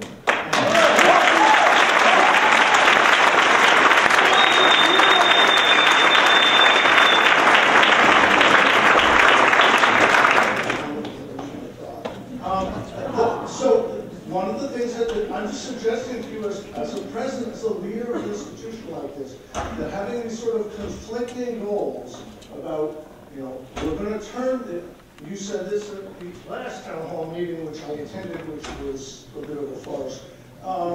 You know, this is pretty, we want to be in the top 20 of everything, right? Yeah, you're okay, but you know, we could really be good. And I'm going, yeah, but where's the money going to come from, really, you know? It just doesn't work as a vision to people, I think, to keep saying, you know, we're gonna lead the world, we're gonna be world class. But when anyone wants to do something, they really can't afford to do much of anything, just, you know, it's, so you gotta deal with it as a person, right? There's a mixed message there. I think that's something that's been going on in Iowa for a long time. And I agree, I take it to heart, and I actually think I will deal with it, but I don't want us to deal with it. But deal with it honestly and straightforward. Liz? Okay, so when you were when we were in the search for president, one of my friends, good friends, Gabrielle Miller, attempted to ask this question cut off, so I'll ask it again. I'll preface it with this. Black students on this campus, in short, we face a culture where we're told we're not accepted. I'm going to actually name off the list for you because I haven't seen you around there anything for us to really talk to you about it. We have a cultural center that hasn't been renovated since 1968. We have black football players that are being exploited for their work and not being subsequently rewarded with education or with any other kind of resources. We face classrooms where not only do we see peers that don't look like us or come from backgrounds, we have faculty that come from our backgrounds that look like us. We face microaggressions in these classrooms. We'll call racial slurs in the dorms, we'll call racial slurs at fraternity houses, we'll call racial slurs downtown at night, we'll call racial slurs in classrooms. We face resource gaps, we face capital gaps, we face network gaps. This being said, what is your plan to address this? Because it's not profitable for black students to be accommodated, but it's just. So, what are you going to do with this? I'm sorry, would you repeat? I said because apparently to the last president, it wasn't quite, for whatever, there wasn't the incentive to make this a priority, and her office was stormed. And we will do the same thing if it doesn't happen. I agree. I understand. Okay. So my question, but you cut off the last person that tried to ask this question. So what are you going to do? So you had, I at least counted 5 issues in there, and I suspect there's another 5 behind it. There's probably another 25. Yeah, I think that's right. So, look, I will promise you, I actually share your concern. As I walk around this campus and observe, I actually think we don't celebrate, respect diversity nearly enough in all ranks of the institution. Period. Second, I think we need to do a ton of things about that. And what does that mean? I think we got to take every one of the 5, if not 25 issues, and sit down and put a specific set of actions behind each one of those and fund them for real. Because I think that's part of our I hope that's part of our values. I think it's real. But you know, we can't. So please come. Please get involved. Engage us on it. Help us work this out. The lady standing next to you hopefully got some of this, I'm thinking a new list, because this is what I was trying to figure out. What are your priorities? What should we start first on? What's 2, 3, 4, and 5? And let's get to work on these things. And some of it will require resources, and I can help with that. Some of it's also going to require a community to come together and behave differently. I suspect in that is training, sensitivity, and a lot of discussion. And a good friend of mine just said recently, it's about time we had the kind of hard conversations that are required. I would welcome that. My only response to that is, at least since before I was here, seniors when I got here were telling me that they had been talking about it for 4 years, and they heard that when they were freshmen, the seniors that were there said that they had been talking about it for 4 years. So it seems like we've been doing a lot of talking, and this has been an issue for a while. I'm only a sophomore. I can't even count how many of these I've been at, and I know that you have not been the president for most of those, but I'm honestly tired of being told to keep coming to conversations. There's a lot of research that has already been done. What is preventing you from acting? There's so much research and so much dialogue that's already happening. Well, without disrespect, I can't speak to the past. I can just tell you, and you'll judge. Let's get working on it. That's all I can say. Let's quit. I couldn't agree with you more. So, and Tom, do you have anything to add here? But I don't have all the history. I will tell you the thing. Most of the people who work around me understand one thing I don't like to not do things. I want to get things done. And so, could you please come help us get the things that are necessary done? Please. Don't check out. Get us engaged. I want to help.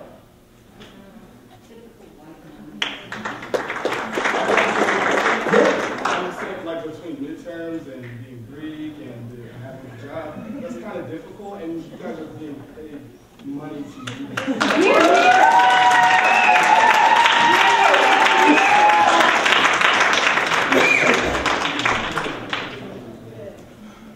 Hello. Can you hear me? Yes, I can see you. I got you. Go ahead. Okay. My name is Jackie Rand. I'm a professor of history and co-coordinator of American Indian and Native Studies. I have 3 points I would like to make. They don't really relate to each other, but since I've got the mic. The first one is that I wondered if you could speak to the Regents about their weird distance engagement with faculty, where we talk into a camera and it's recorded, and then we never hear back from them, and we don't know if they even watch these videos. It's extremely upsetting to me to see my esteemed colleagues, _esteemed colleagues, showing up in these little rooms to talk into a video camera, to express their concerns about the institution, and to be treated so disrespectfully that they don't even know that these recordings are being viewed by the trustees, and there's never a response. And so I wish that you would speak to them about this on our behalf and explain to them that if we are truly esteemed colleagues, then we should be treated like esteemed colleagues. And this is not respectful treatment.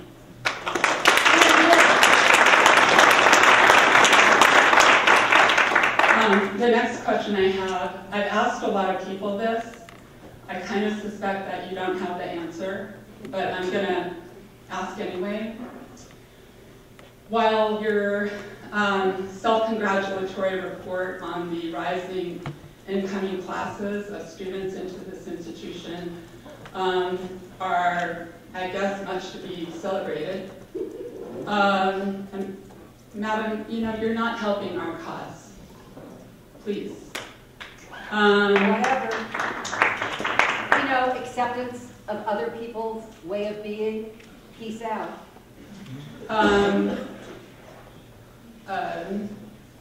American Indian student numbers have declined. We have 39 American Indian students at this institution. And I have asked and asked and asked who is responsible for recruiting them. I have ideas. I'm a Native person myself. I've worked in other contexts. I work with communities. I have ideas. You say to this overworked student, well, I'm feeling a little overworked myself, I might say, but that he should get involved. I have begged people to listen to me. And I just get basically brushed off. And I've also, many people have reported to me that when they're in meetings of, I don't know, bureaucrats, I have no idea who these people are. And they talk about, bring up American Indians, people say, well, we're not so worried about them, they're such a small population. And I'm just here to remind you, sir, and your colleagues, they're a small population because there's been a genocide.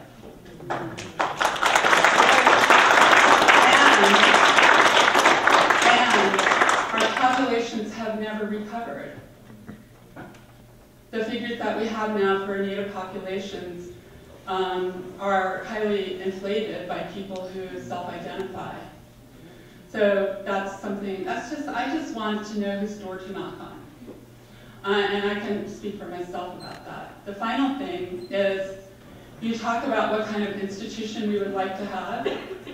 I have a really basic request, but I think that's kind of a hard one. And that is, I wish we had an institution that operated on principles and ethics. Wow. Thank you.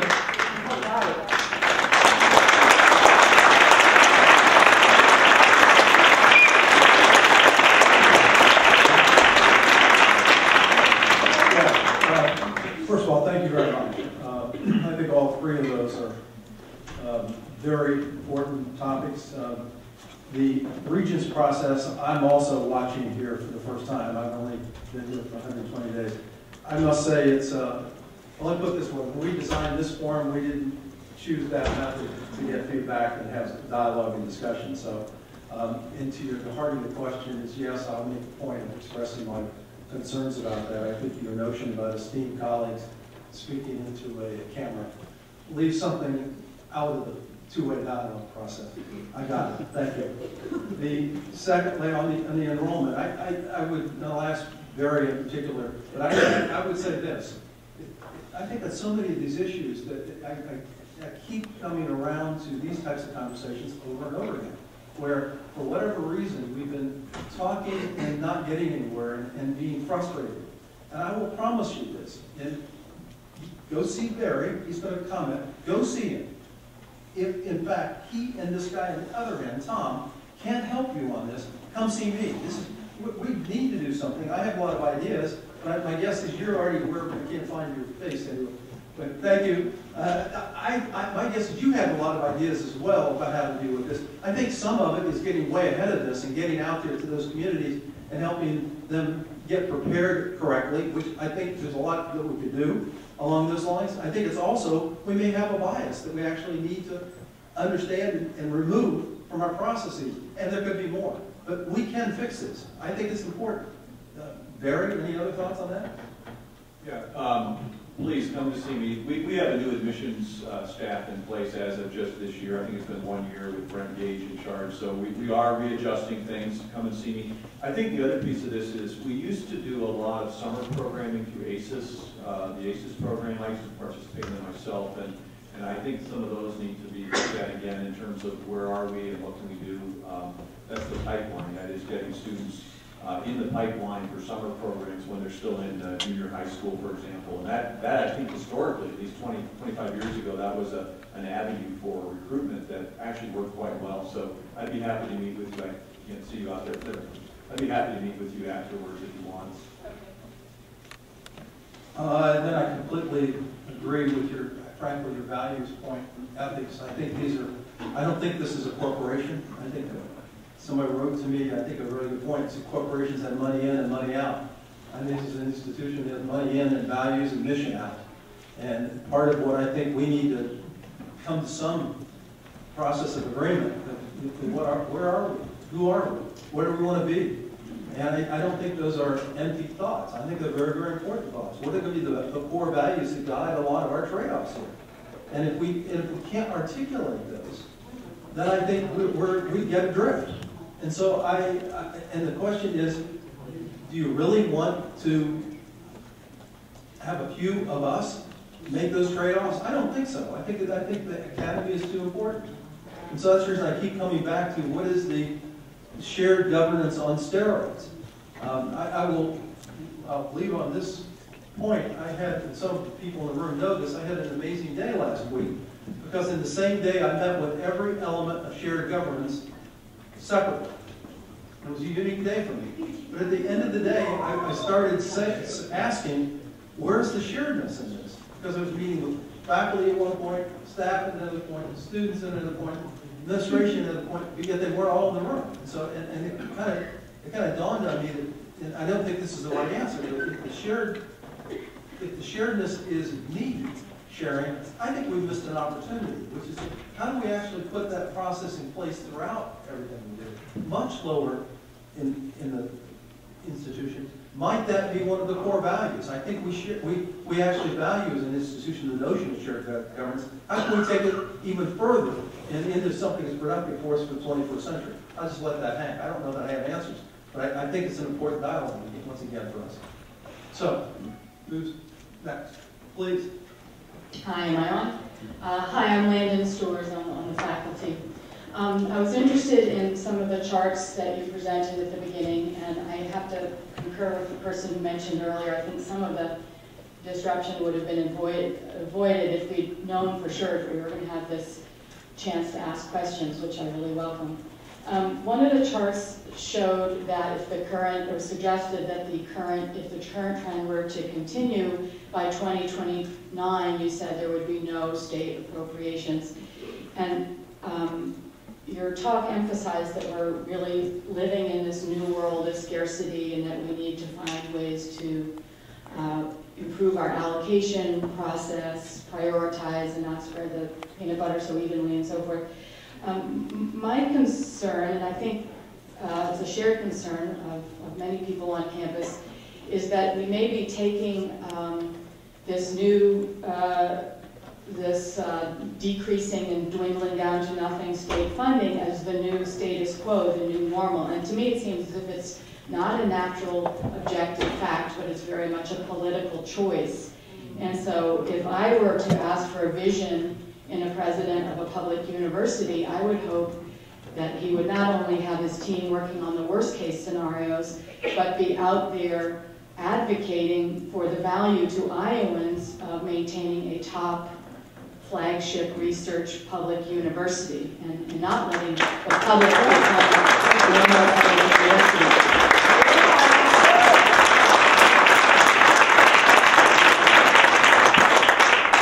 I totally agree. In fact, if you may remember, I said, let's not write that off. I will be out there aggressively. I'll just tell you, let me just, many people in the room have been out when I talk to alumni, when I talk to the legislators, I give another side of the story. And I actually do all I can to keep that number from going down any further. And maybe let's see what we can do to reverse it. I think that's absolutely critical. And I tell the story often of picking on one of our presidential candidates who said, hey, look, we're in a short-term world right now. We're in a world that says, what are you done for me now? Not lately, just now.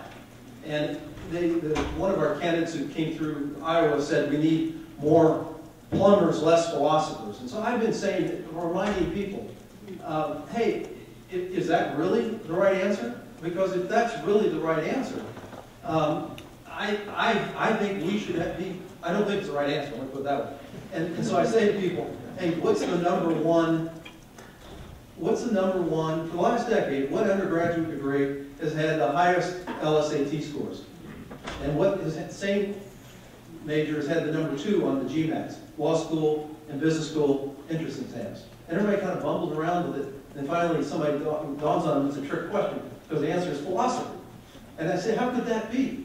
How could it be that we sit here and poo-poo in our language politically the importance of liberal arts education? At the same time, it turns out that over and over again, for a decade, that strong liberal arts and these philosophers are at the top. And maybe there's something more important here. Maybe we're not preparing people for a job and a vocation here at this institution. Maybe we're preparing for the journey of life. And I ask people, how many of you have had the same jobs and woke up when you're 22 years old and knew you wanted to be a plumber, or knew you wanted to be this or that? Many of us in society change jobs like crazy. So the question is how you become lifelong learners and retrain yourself. So what's my point here? I've been trying to do all I can, and I would encourage you to help me even be more aggressive about this. And I'd ask all of you to also get public on this, about the importance of strong liberal arts education and strong graduate schools on top, which is us. And now then, I think we also, while we're out doing that, need to consider a plan B or C here and not bank on everything. And also, we should actually understand, part of what's happening here is not that the citizens of Iowa are at all sloppy and don't recognize the value, I don't think, of a higher education degrees. I think they have other priorities. And there's some very, very tough issues out there. K through 12, healthcare systems, and so they're trying to go through the same process as legislators that we're going through. And we're thinking about how not to spread the peanut butter, and here's the consequence. So let's go through all these. I will be out front trying to tell the story, out front trying to get the more money and more resources. But I must also say it's going to be tough. This reality is tough. Not giving up. But let's also explore other opportunities. Anybody else have another on that, Roger? Yeah, sure. I have something. I've sat here and have been really, there's a lot of emotion in this room, and it's great to see so many familiar faces here that I know, former colleagues, friends, folks who I've been in class with, worked with. And so I'm not talking to Bruce Harrell because I'm going to talk to you. And so even if my voice trembles, I will speak up and I will speak today. And I will speak truth to power. Since October 2015, my spirit has been unsettled. I read all the op-eds. I saw all the votes of no confidence that faculty, staff, students issued. The University of Iowa is national news, definitely within the field of higher education. I attended and somewhat helped plan rallies at the Board of Regents and in front of Bruce Harrell. We circulated a petition calling for his resignation, but yet here he is. And my question is, why? Friends, we have been duped, and we're being duped, even now. We are being played. How can we expect anything fruitful to come from such a rotten tree? Harrell is a mere branch on this rotten tree. The roots are systems designed to disenfranchise, silence, marginalize, and exclude. This is the state's flagship public institution of higher education, and yet, we the public have been lied to, conned, and bamboozled. This has been an utter sham, a travesty of democracy, and we know it. Some people believe we should give Bruce a chance.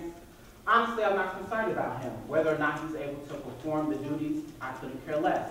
It could have been Bob up here, it could have been Barbara, it could have been anybody else, and it could have been another group. My concern has always been that the vast numbers of my community, people in my backyard, my friends, my colleagues, said that they trusted in a process that was nothing but a dog and pony show. My issue is that this community was told that their voices don't matter. Unfortunately, as I yield in about a minute and a half, we all have been complicit in our own oppression. And I'm tired of being still and silent. As an organizer, I am moved to fight for my freedom in this land and in this time. This particular problem has gone on for too long, and even as I sweat because it's hot up here and I probably should take this off, but we issues and stuff, we must start today. We have to start somewhere. The trail of corruption leads all the way to the governor's desk, but we have to do something right now. We have to stand up for ourselves. We can't expect Bruce Harrell, the Regents, or Branstad to make this right. They have made it clear that cronyism is the law of this state.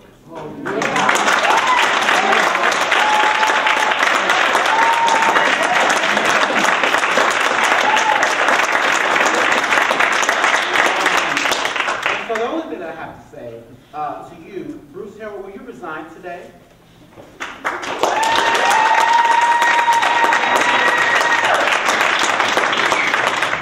No, I'm going to resign in November 1, 2020. Okay, great. So, pause. Okay, so he has just confirmed what we've already known.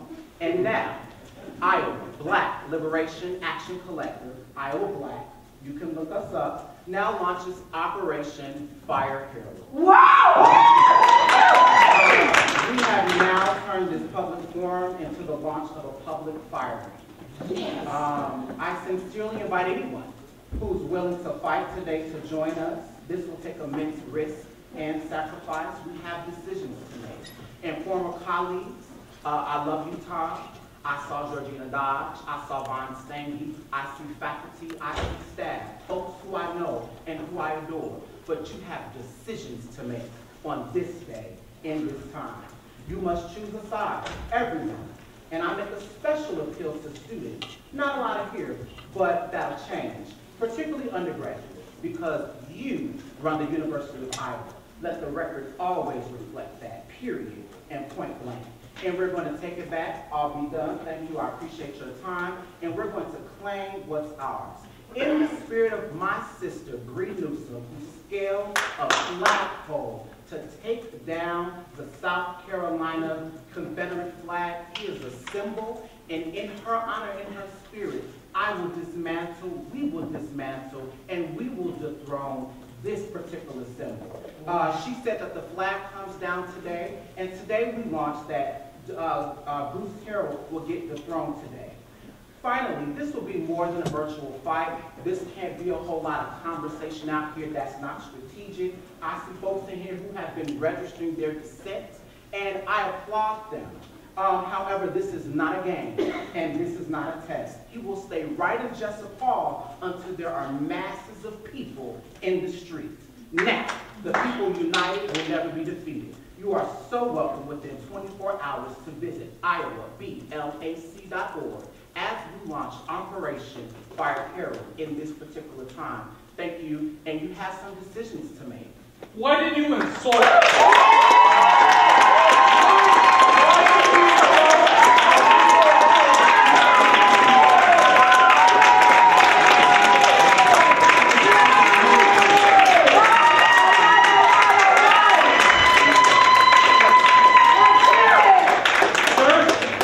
Waiting to ask questions and apology. Yo, fuck you, bitch! You heard me. You just heard a man take a big risk to make an important speech, and you want him to be polite about it? Yes! Please! Yes. Fuck politeness. People were waiting to ask questions. Go ahead, ask a question. Maybe you'll get an answer out of this dummy up there. We're back to the room, please. President Harold, let me first say that salary aside, I don't envy you for the position you find yourself in today. It's really not your fault that things leaked concerning the bizarre nature of our process for getting you here today. The regents were not entirely above board, and they sort of let us down. It's been an embarrassment for our institution and our state. It's not your fault, it's the regents. More than that, though you will have to be bearing the brunt of all this, it's not yours. But the public outrage at their imperial hubris is on display here today, I'm afraid. Your authority and reputation, unfortunately, have been compromised. Would you please keep an open mind about stepping aside for the good of the state, for another who might unite and not divide us? Thank you.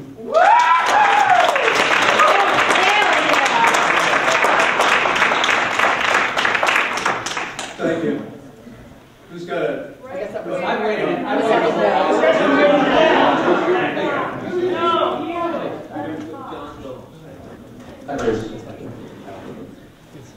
We know that you and I had a couple of private conversations, which I've enjoyed. Not completely, but we've had ample interactions. During one of those conversations, the last one right before Christmas time, where you came over to my office, you asked me a question about midway through that I deferred. Do you remember what that question was? Would you back up plan? No, the question that you asked me was, should I resign? And I didn't answer you, out of politeness. I think I'm going to answer you today. Okay. And I think you should resign. And I feel like some things that have been said today, including the gentleman back there who kind of scooped me. We all know that wasn't academia. I think he made some good arguments. I think you're in the wrong place at the wrong time. And I don't think you're a horrible person, but I think that you lack the vision thing for an educational institution of this level. And I think that you would do us a lot better, and you would do you a lot better if you please resign. So thank you very much. Thank you, John.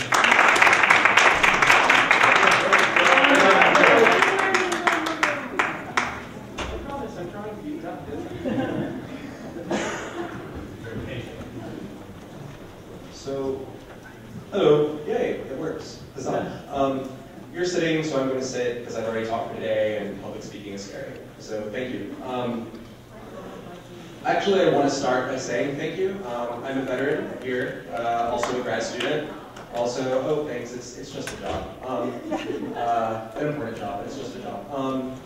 And I know recently you were involved with like putting up a flagpole with the veterans and like it's going to fly the POW flag, which is really cool to hear. I know on your first day, on your first day in office, you actually like made time to sit down and like have meals with veterans on campus and hear the concerns. And I'm also like a grad student and an instructor, and I'm associated with the Writers' Workshop, and I volunteer with veterans. So like there are lots of ways in which your behavior and the things that you've done today here suggests to me that you think I'm a valued member of this community, which I'm really grateful for. Like seriously, thank you. Like that's like not like a weird haha I got you psycho. Thank you. Also, everyone, like pretty good PowerPoints. Army for 6 years, I've seen lots of bad ones. These were actually informative. Thank you. My concern is that as I've been teaching this semester, I've had a lot of difficulty reconciling something that is unfortunately not something I think is helpful, which is this. When I left to go see my family last holiday break, the question I had to keep answering from like people I started a family with, to people that like raised me, to like people who waited for me to come back from a war zone and so forth, was, what's this that I hear about your boss saying you deserve to be shot? And like I know that you, like I read the stuff since then, you said like, no, what I said was, if I went in unprepared, I deserve to be shot. And I know you've also said like, hey, hey, hold on, please, hold on. I know you've also said like, hey, I've used this language before, it's to make a strong point in like the corporate world, and that you were surprised that people were offended by it. And like, I think people have done a pretty good job of explaining like, no, there was a mass shooting in Iowa City in living memory, and like, there were more mass shootings last year than there were like days of the year. So like, I left the Army because I was tired of working on getting to the question, thank you. My question is this, right?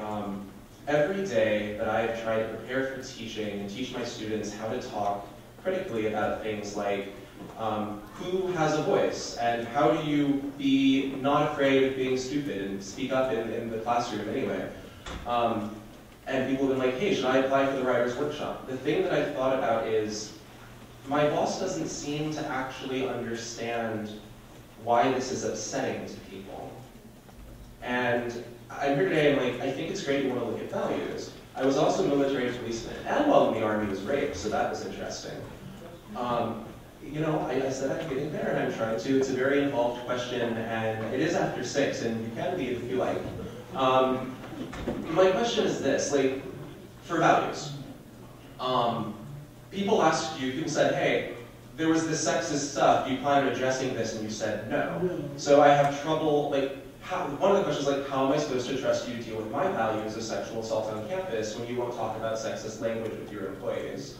Or how do I expect you to handle the anxiety that I have around emergency systems on campus if you're going to joke about my life?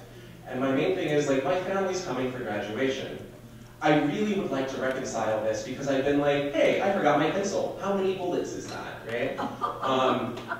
Because I know it was just like, so how should we reconcile it? Like, how sincerely, as a veteran, am I supposed to understand you care about my life when my own family's asking me why you haven't just like said, hey, that was wrong, I won't do it again? Great question. I appreciate the spirit. Sorry it was so long. That's okay. There are two issues here, and I want to pull them apart. The lady who asked me the question about sexist was asking me whether I was going to talk to my, handler about this, and I said no. So look, I have, so please, I was answering that specific question. Don't broaden it into some inappreciation or lack of respect. No, don't do it, please. Now, and then we can talk more about that. And secondly, there's a piece that you said that really does disturb me. I apologized very quickly for using the S word here. I did get misquoted, the S word being the shooting word. I apologize very quickly for it. I think it was actually reported as such. I will continue to apologize for it. It was a misfortunate use of words, and particularly in the context of the history here. It was also twisted because I really was talking about myself, and that's still not good. I'm not trying to dismiss it. So let me just stop there. So yeah, don't think I didn't think that's acceptable, and I apologize. Sure. I know I handed the microphone away, but just one of the reasons why I think that maybe a lot of people I talk to aren't convinced by that is because like rhetoric's required class here, and you say if I went in unprepared, I should be shot. Like it's understood that that is actually a comment on other people's behavior because like we are the teachers who are going in supposedly unprepared in that example, right? So, but thank you for answering. I appreciate it. No, I thought I was going in, and the times when I went in unprepared, it turns out not to be as good as I wanted it to be in the classroom. So it was a notion that we actually could take all of us to it was about teaching plans. And it was a notion of walking in without a teaching plan. So I didn't know, we're down in the weeds. I apologize. Unfortunate. Got it. Don't think I didn't. Thank you. Don't appreciate it. It is now a few minutes after 6. And Christina? Sorry. There is a class in here, so we actually do have to clear out, and it's already after 6, so thank you very much. Thank you very much. Appreciate it.